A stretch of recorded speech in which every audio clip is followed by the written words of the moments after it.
أي حد مغرم بالكتابة غالبا نظرة الناس له بتكون نظرة إعجاب. أصل يا بخت أي حد بيقدر يعبر عن نفسه وأفكاره بالشكل الجميل ده.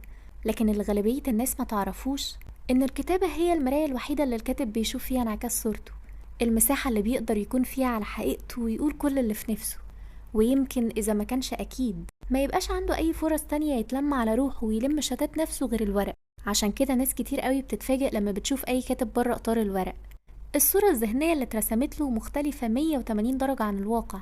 المفروض انه يكون نسخة طبق الأصل من اللي بيقروه، أفكار مترتبة وردود جاهزة، ذهن حاضر 24 ساعة.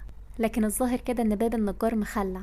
وعلى المستوى الشخصي بشوف ان الكتابة زي النداهة، ليها سحر جميل لكن مخيف، مرض بتمنى اكتشف له علاج وفي نفس الوقت بتمنى ما اخفش منه أبدا.